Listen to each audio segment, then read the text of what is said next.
From Stanford University in Palo Alto, California, it's theCUBE. Covering Women in Data Science Conference 2018. Brought to you by Stanford.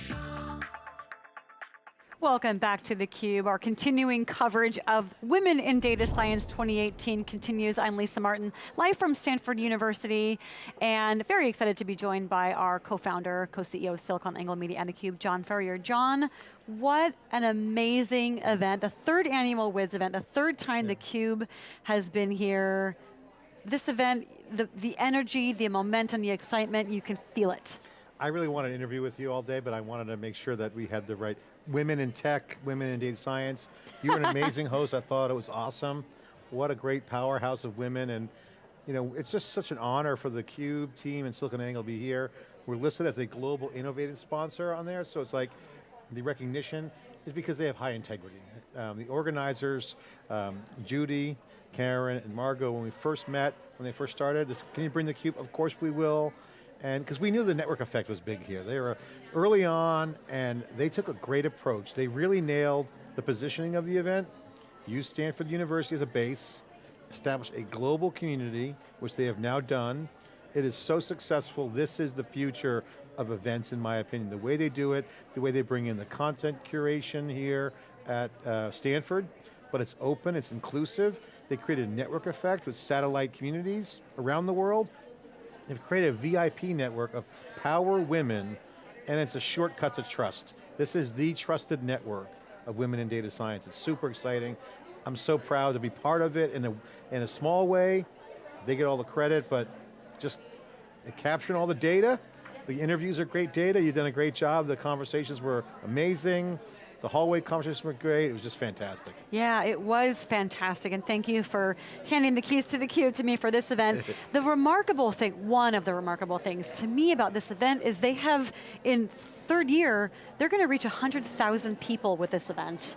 There were 177 regional events in the last 24 hours, hashtag WiDS 2018, in 53 countries. And we were fortunate to have Margot Gerritsen on a few hours ago, and I said, you must be pleasantly shocked at this massive trajectory, but where do you go from here? Sustaining, maintaining, but also reaching out, she said, to even younger audiences in high schools and being able to kind of ignite that, I would say ignite the Bunsen burner, turn it up a little bit higher. What were some of the hallway conversations that you had? Well, I think the big thing is that, first of all, the panels and the conversation of the content was not about women, it was about data science that happened to be women. So the quality of the conversations, if you close your eyes, you were like, there are some serious pros on here. And they had some side discussions around how to be a woman in tech and data science and how to use your integrity and reputation. But the content program was top shelf. I mean, it was fantastic. So it was just, that was equalizing. The hallway conversations was global. I heard about global impact. I heard that the data science is very mission driven, and you're seeing a confluence of technology and innovation with technology like data analytics, data science, fueling mission driven. So standard run your business on analytics, but now run society on analytics. So you're seeing a global framework developing around mission driven. You'll hear the word impact a lot, and it was not just speeds and feeds data science, although there are plenty to geek out about, but it was more of a higher level order bit around mission and society. So this is right in line with what we're seeing at theCUBE around cloud computing, cryptocurrency and blockchain, that you're seeing a democracy being rewritten with technology. Data's the new oil, oil's powering the new global economy. You're seeing that in all kinds of decentralized forms of blockchain and cryptocurrency. You're seeing it with businesses transforming with data science. So with that comes a lot of responsibility. So ethics, conversation in the hallway, it was just super, I felt like I was at like a TED Talk meets, World Economic Forum meets Stanford think tank meets practitioner. It was like really exciting. And they had keynotes, of which we had a few on, some tech tracks and a career panel. Did you get to listen to the career panel? The career panel was interesting, and I'd love to get your thoughts on some of your interviews if they cross over, because it was really more about being proud and high integrity. So the word democratization came up, and the conversations in the audience when they had the Q&A was, isn't it more about respect, democratization, not that there's anything wrong with that, but it's about integrity. What is the integrity of us as a community, as women in data science? What is the respect, integrity, and mission of the role? Of course, democratization is a side effect of good news data, so that was super exciting. And then also, stand up, never give up, never worry about the failure, never worry about getting a blocker, remove that blocker, as Teresa Carlson at Amazon would say. So there was definitely the woman vibe of, listen, don't take things lying down. Have a tough skin, take names and kick butt, but be proud. That's where a lot of when I'd ask some of our guests, what advice would you give your younger self? And a lot of them said the same thing of, don't be afraid to get out of your comfort zone. My mentor says, get comfortably uncomfortable. Yeah. I think that's pretty hard for a lot. If I look back at myself 20 years ago, I wouldn't have been able to do that. It took a mentor, and just as Maria Clave has said on theCUBE before, the best time to reach and inspire the next generation of females to go into STEM is first semester university. That's exactly when it happened for me, and I didn't plan it, but it took someone to kind of go, like Maria said this morning, don't be focused on the things you think you're not good at. So that failure is not a bad F word was a theme that we heard a number of times today, and I think incredibly important. And the tweets, I tweeted it out, but it was kind of said differently. I don't know the exact tweet, but I kind of paraphrased it by saying, Maria from Harvey Mudd said, look there's plenty of opportunities in data science, go there. And she compared and contrasted her journey in a male-dominated world with, look if you're stuck or you're in a rut or you're in somewhere you're uncomfortable with from a male perspective or dogma or structural system that's not working for you, just get out of it, go to another venue. Another venue being a growth market. So the message here was there's plenty of opportunities in data science than just data analytics. There's math career paths, there's cryptocurrency, there's blockchain, there's all kinds of different elements.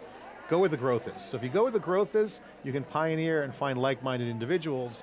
That was a great message I thought for women, because you're going to find men in those markets that love collaborating with anyone who's smart, and since everyone here is smart, they're saying, just go where the growth is. Don't try to go to a stagnant pond where all the dogma and the structural stuff is. It's going to take too long to change. That's my take, but I think that's kind of the message I thought was really, really powerful. And that's the message I'm going to tell my two daughters is, stand tall and go after the new territory. You can do anything, and that was also a theme of, don't be afraid to take risks. I mean, in any way of life, if we don't take risks, we risk losing out on something. That was something that we heard a lot. Let me ask you a question then, because you did the interviews, I was jealous, because I hate to give up the microphone. I know you. And I love this event because it's super, super awesome. What were some of the highlights for you? Was there a notable interview? Was there some sound bites? What were some of the things that you found were inspiring, informational, or notable? Oh, all of the above, everybody. I love talking with Maria Clave this morning, who, to your point earlier, had to, from many generations, face the gender bias, and has such that her energy alone is incredibly inspiring. And what she has been able to do as the first female president of Harvey Mudd and the transformation that she's facilitated so far is remarkable. Margot Gerritsen also was a great, inspiring guest for me. She had said, they had this idea 3 years ago. You were there from the beginning, and I said, how long was it from concept to first event? 6 months. Whoa, strap on your seatbelt. And she said it was almost... And they did it on a limited budget too, by the way. Sure. She said it was almost like the revenge conference. Like, tell us we can't do something, and I heard that theme as well from people saying, tell me I can't do something and I will prove you wrong in spades. And I think it's an important message. There's still such a gap in diversity. Not just in diversity in gender and ethnicity, there's a thought diversity gap that every industry is missing. That was another kind of common theme, and that was kind of a new term for me, thought diversity. I thought, wow, it's incredibly important to bring in different perspectives. And on that point, one of the things I did hear in the hallway was a conversation of, this is not just a movement, it's a collection of movements. So it's not one movement, this one, or women in general, it's a collection of movements, but it's really one movement. So that was interesting. I was kind of like, kind of, as being a guy, I'm like, can you women-splain that to me, please? Yeah. Well, the momentum that what kind of movement is this? They're achieving. I'm sure there'll be a hashtag for that. And speaking of hashtags, I did think it was very cool that today is Monday, hashtag Motivation Monday. This whole day was Motivation Monday to me. And I asked Margot, where do you go from here? You've achieved this in the 3rd year, and she said, doing more WiDS events throughout the year, also starting to deliver resources on demand for folks, not just females to your point, this is people in data science globally to consume, and then going sort of downstream, if you will, or maybe it's upstream, and starting to reach more of that high school age, those girls who might have a desire or interest in something but might not think, I don't think I could do this. Well, I think one of the things that I'm seeing is, and I was glad to be one of the men that stood up, and there's men here, is that men being part of it is super important because, you know, these newer markets, like I was just in Bahamas for a cryptocurrency blockchain event, and there's a lot of younger generations.